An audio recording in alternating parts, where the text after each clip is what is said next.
नमस्कार दोस्तों, आप सभी का मेरे चैनल लर्निंग विद पुष्पांजलि चालिया में स्वागत है और मैं हूं पुष्पांजलि चालिया। तो आज मैं क्लास 2 की हिंदी की कविता म्याऊं म्याऊं जो तीसरा पार्ट है उसी का पहले सारांश, कविता का सारांश बताऊंगी और इसके बाद में हम लोग प्रश्न उत्तर भी इसी वीडियो में बनाएंगे। कविता का सारांश। म्याऊं म्याऊं शीर्षक कविता के कवि धर्मपाल शास्त्री हैं। इस कविता में कवि ने एक छोटी बच्ची के मन में एक चूहिया के प्रति उपजे डर का वर्णन किया है। एक चूहिया ने एक सोई हुई बच्ची की नाक की नोक पर चूंटी काट ली। लड़की बिलक बिलक कर रोने लगी। वह सामने चूहिया को देखकर डर के मारे कांपने लगी। उसे समझ में नहीं आ रहा था कि वह क्या करे। तभी उसे चूहिया को डराने की एक तरकीब सूझी। वह चूहिया को डराने के लिए बिल्ली की आवाज में म्याऊं म्याऊं करने लगी। काव्यांशों की व्याख्या मीन्स हम लोग कविता की एक एक अंश पढ़ेंगे, उसकी व्याख्या करेंगे। सोई सोई एक रात मैं सोई सोई रोई एका एक बिलक कर रोई। रोती क्यों ना, मुझे नाक की एक नोक पर काट गई थी चूहिया चूटी। चूहिया काट गई चूटी भर। अब इन वाक्यांशों के शब्दार्थ देखेंगे। बिलखना यानी कि जोर जोर से रोना। चुंटी यानी चिकोटी, जिसे कि हम लोग दो उंगली से इस तरह से चिकोटी काटते हैं ना, उसी को चुंटी भी कहते हैं।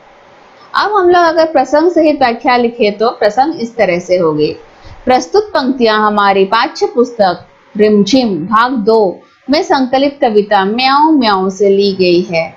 इस कविता के कवि धर्मपाल शास्त्री ने एक चूहिया से डरी हुई लड़की की मनोदशा का चित्रण किया है। व्याख्या। रात में सोए सोए अचानक एक लड़की बिलक बिलक कर रोने लगी, क्योंकि उसके नाक की नोक पर किसी चूहिया ने चूंटी काट ली थी। बहुत डरी चूहिया से सच बहुत डरी मैं। खड़ी देखकर चूहिया को मैं लगी कांपने घड़ी घड़ी में। सूझा तभी बहाना मुझको सूझा एक बहाना। जरा डराना चूहिया को भी जरा डराना। कैसे उसको भला डराऊं। धीरे से मैं बोली म्याऊं म्याऊं म्याऊं म्याऊं म्याऊं। तो इसमें जो भी हमें हार्ड वर्ड मिले हैं उसके शब्दार्थ देख लेते हैं। कांपना यानी थरथराना, सर्दी के मारे कांपते हैं, डर के मारे कांपते हैं। घड़ी घड़ी मीन्स एक एक क्षण। सूझना ध्यान में आना। जरा थोड़ा यानी कि कम। प्रसंग पूर्वत यानी कि जिस पहला हमने प्रसंग जो लिखा था वही प्रसंग यहाँ पे भी लिखा। लड़की कह रही है कि वह चूहिया को देखकर बहुत ही डर गई। चूहिया को सामने देखकर वह थर थर कांपने लगी। तभी उसे चूहिया को डराने की एक तरकीब सूझी। चूहिया को डराने के लिए वह म्याऊं म्याऊं कहने लगी। अभी ठीक है, फिर अभी हम लोग प्रश्न अभ्यास करते हैं। सुहानी। पहला प्रश्न, तुम्हें अपनी दोस्त सुहानी याद है ना? उसका एक दोस्त भी था। उस नटखट दोस्त का नाम। उत्तर, सुहानी का दोस्त गोलू नामक एक नटखट चूहा था। दूसरा प्रश्न, इस कविता में बिल्ली की आवाज किसने निकाली है? उसका भी नाम सोचो। हमने पढ़ा कि इस कविता में जो लड़की है उसी ने अपनी कहानी पूरी सुनाई है, जिसकी नाक में चूटी भी काटी थी बिल्ली ने और चूहे ने, तो उसी ने बिल्ली की आवाज निकाली थी, है ना? तो चलिए इस तरह से लिखेंगे।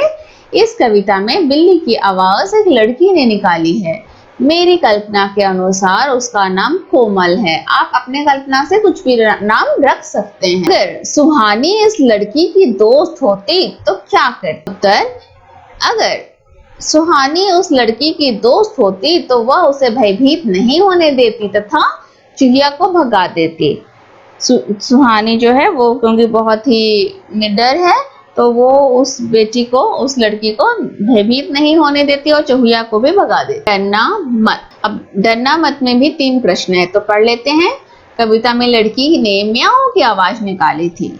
म्याऊं की आवाज सुनकर चूहिया पर क्या असर हुआ होगा? उत्तर, लड़की की म्याऊं की आवाज सुनकर चूहिया को लगा होगा कि यह बिल्ली की आवाज है और वह डरकर भाग गई होगी। दूसरा प्रश्न, तुम्हें सबसे ज्यादा डर किससे लगता है? तब तुम क्या करते हो?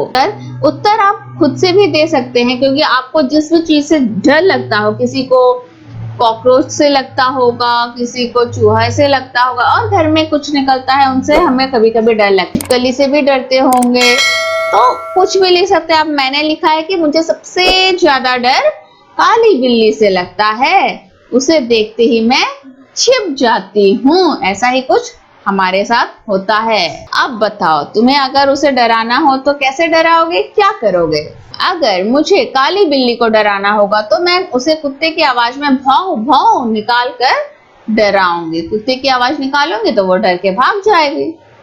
बन गया वाक्य। वाक्य बनाना है, नीचे लिखे शब्दों का वाक्य में इस्तेमाल कर। तो शब्द पढ़ लेते हैं।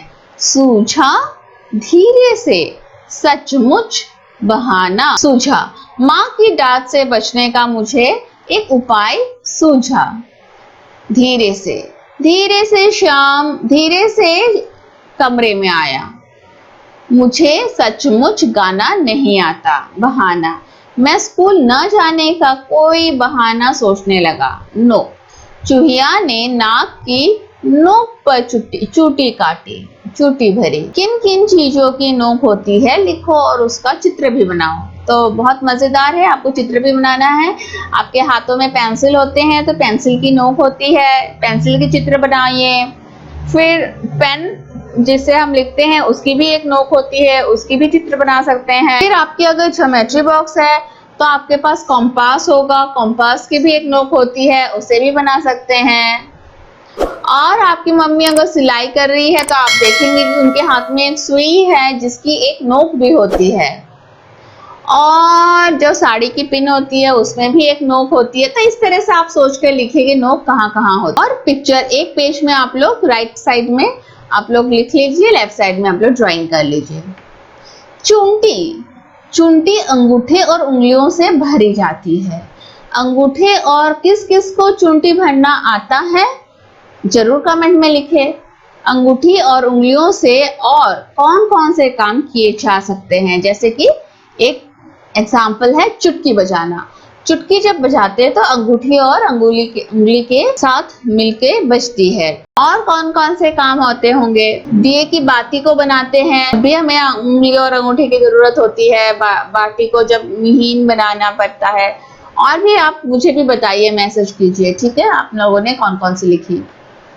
शब्दों का उलटफेर। सूझा मुझको एक बहाना, इसी को फिर उलट कर लिखेंगे जिस तरह से कविता में भी लिखी थी। मुझको सूझा एक बहाना, तो कविता में कही गई इस बात को बातचीत में इस तरह कहेंगे, मुझको एक बहाना सूझा। मतलब कि 3 तरह से हमने अभी तक एक ही लाइन को लिख दी है।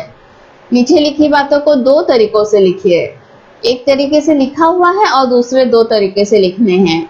खड़ी गाय थी चौराहे पर, चौराहे पर गाय खड़ी थी, गाय खड़ी थी चौराहे पर।